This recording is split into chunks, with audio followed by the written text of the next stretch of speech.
researcher and architect for the entirety of my career, either building secure products or helping other people secure their products. And this is the security process that I'm going to talk about today. I will outline some of the challenges, how automation can meet those challenges, and how we can use associated knowledge bases to improve our process and to become compliant to multiple standards in the process. So it's a tough job being an IoT security architect. You have a more diverse product range than you do in traditional IT. You support multiple R&D teams, internal or customers, which need different security levels for their products.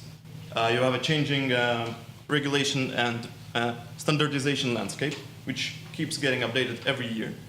You have to look into the security of the components you get from upstream in your supply chain, which is an extremely difficult problem everyone's facing, from very large companies to emerging startups. The threat landscape in IoT is developing rather alarmingly, and there's a rise in attack volume. So all of this means that the current security process, which is traditionally manual, has become untenable, and we need to employ automated tools to improve it. So when VDOO offered me to automate away the repeated parts of my job as a security architect, I took the opportunity. Now, this is to illustrate the rise of attacks on IoT. The blue line is just the deployments. They seem to be rising, maybe a little slower than we predicted. There is a rise in infected devices which are being reported. Now, I believe this is still underreported, but yes, infections are growing. What's most alarming is that the red line is growing exponentially. That's the complexity and the number of different versions of malware that we encounter today in the field. Bottom line here is that our devices will be hacked. We will have to react. We will have to apply the security process again on short notice. So we have to support quick turnaround. And our company is involved in this firsthand. The researchers on my team are working with vendors to identify and report vulnerabilities. We have found 50 zero-day vulnerabilities this year in products which have a proper security process in place. Imagine what happens in products which don't. But the focus of the company is creating automated products to improve and make security testing and verification much quicker. And this is what I will be talking about today. I feel that the security process, creating defenses today, is being done very traditionally, kind of like crafting a medieval suit of armor. This is a slow process. It's laborious. You have to repeat it every time you start on a new product from scratch. And while it may achieve very impressive results, it just doesn't scale due to the shortage of skilled people and the wide product range, on the other hand. What I feel is most missing is that the process really depends on each team and company's individual experience. We need a more standardized approach. I feel that the current manual approach does not meet the challenges of the security in IoT due to its nature. It's just not quick, scalable, or reusable. And this is how I want to create armor. I want to put the security process through the Industrial Revolution. I want a repeatable process. What I like about the tank is that tanks roll off an assembly line. You can create them as many as you like, easily. What's nicer is that in a compliance and regulation context, this enables impartial criteria. So these are the objectives that we want to achieve in the security process today. And I will discuss the IoT security process in the context of the SDLC, the Security Development Lifecycle. It's normally shown as cyclic, but I'm simplifying. And of course, automated tools have always been the most helpful in the verification stage. But if you integrate the proper knowledge elements, then you will be able to support the requirements and design stage very well.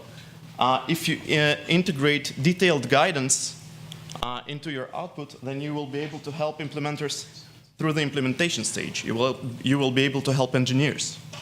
And finally, training is getting supported by all the knowledge elements that we want to incorporate.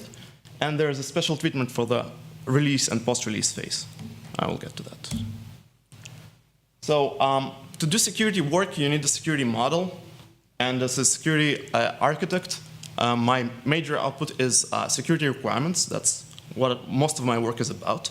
And to support automation, this model needs to be put in a database where it can be accessed by automated tools and connected to other elements, as I will show very quickly. In order to cover the diversity of the IoT, this requirements database can be wide. You can put in requirements for medical devices and energy devices and every other class of devices. As long as you support filtering, you will be able to tailor this security model to each individual device that you need to focus on. We integrate detailed guidance in order to help implementation, like I said. We integrate knowledge elements in order to support all stages of the security process. And the sources for these security requirements can be several. Internal research, if you have a research team, then you should codify its output in a way that you can reapply the findings of your research team on every new product that you cover. Industry standards, obviously, ITSF and similar organizations are very good sources of normative documents which prescribe the steps that need to be taken in order to make devices secure. So just use those. There are industry publications which are not normative but informative. ITSF is a source of some of those, and there are many others. And those can help you with the knowledge elements. You can describe a problem and you can describe a solution in general terms and help people understand better. Finally, there's a lot of public threat intelligence out there, whether it's vulnerability bulletins, research that gets published on Black Hat and other venues, any high-profile attack that comes up in the press. You can analyze that. Look at it in terms of the vulnerabilities and countermeasures which need to be applied. And again, put that in your database so you can reapply it on every new product that you secure. And once we get the requirements database in place, it can be linked to related objects. Now, why do you need to do that? We need to get a comprehensive picture of the security in a particular product or device. In order to do this, normally manually, we would approach the device, list its components, check out its external interfaces. How is it exposed to the world? What makes it vulnerable? What its attack surface is? We would define the methods which an attacker would use to penetrate the device, define the countermeasures, which we already have, hopefully. And with automation, you can link it to automated scanners, which go into the device's firmware or other properties and analyze it to see if the particular countermeasure is needed, already present, or missing. And this can be tied to industry standards, which I will address at some length. But imagine that you want to eliminate simple, guessable, and reused passwords from all devices that you need to secure. So in this case, you would have a requirement, maybe taken from a standard, which says, no simple passwords, please. It would be linked to attack methods like password guessing and brute forcing. The device attribute would be the device's remote web management interface, or whichever interface exposed it to the password guessing attack. And there would be a scanner which goes into the device and examines its passwords, either dynamically trying to log in, or by looking at password hashes and stored passwords on a device. So this enables us to automate the security process. And just having the device attributes without any automation allows us to filter down our requirements database to the needs of a particular device. For example, if a device has certain types of connectivity, if it uses specific protocols, if it has components, if it has properties like medical devices, which require medical requirements from medical standards, or if it has other properties like physically insecure location, then it will require physical security requirements. All those can be used and pulled from the database using a manual or automated process, which is really helpful. So I will go next into standards, because the whole infrastructure here really enables us to help with compliance in an intelligent way. So it's been said in this session that you shouldn't reinvent the wheel. You should integrate existing standards as much as possible to avoid redoing other people's work. And The process for us is not simply that we integrate requirements from standards into our own database, but we want to examine each relevant standard in our area and create an explicit mapping between individual requirements in an external industry standard and the internal database. And this is a laborious process, but it helps your customers to avoid this process for themselves. When they see a security requirement, they do not need to ask themselves the question, but which standards do I get compliant to if I solve this requirement? So here's an example, and this explains why we don't simply integrate requirements as is, but we perform explicit mapping.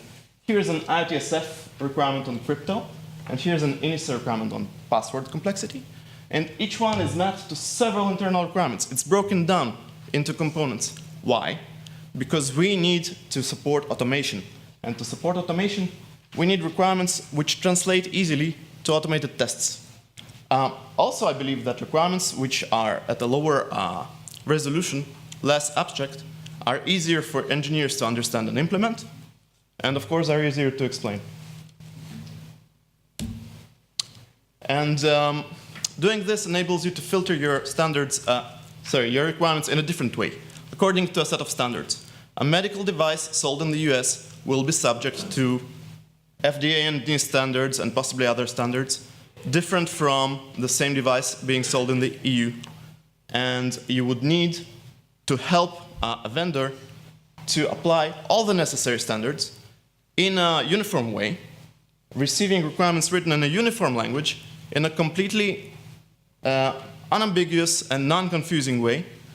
And this resolves the entirety of the situation with the standards today, where vendors who even know which standards comply to them find themselves confused by the abundance of requirements which may apply. And now we integrate automated verification.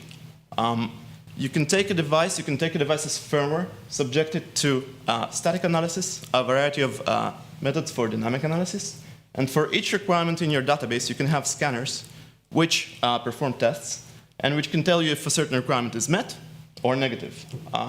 In which case, what you receive is a set of relevant requirements with a status, which forms a gap report. And if you have added detailed guidance, as we spoken earlier, then you will be able to convert that gap report into a work plan for engineers, very transparently. This integrates very well with continuous integration. An automated process can receive the device's firmware built from the build system through a REST API, perform in about 10 minutes the equivalent of maybe a man-month or several man-months of automated testing.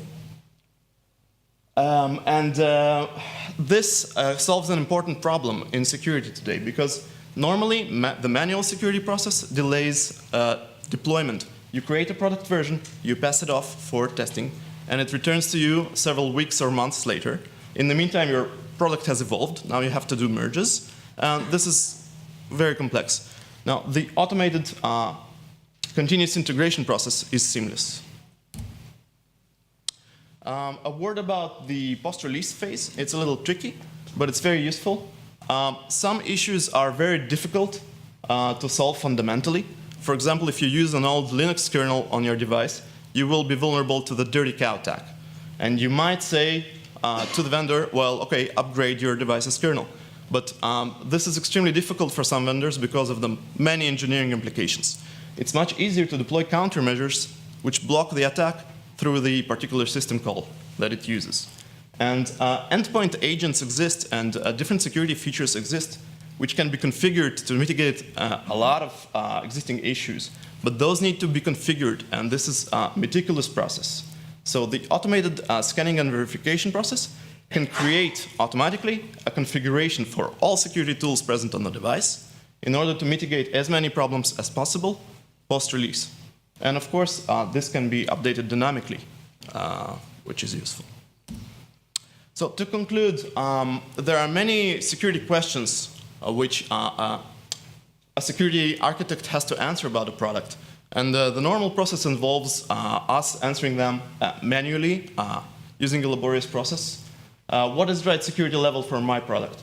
what do I already have in my product, including third-party components?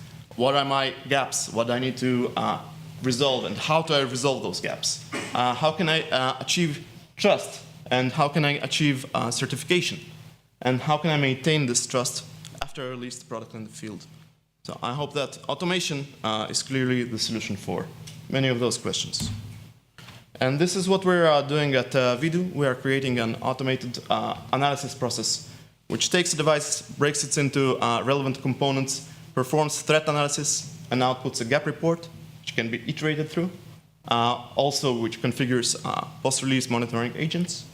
And this can be used for certification to any set of standards that are relevant to you or your company. And this is a short talk, but I'm very passionate about this, so please feel free to catch me for a talk later. Thank you very much.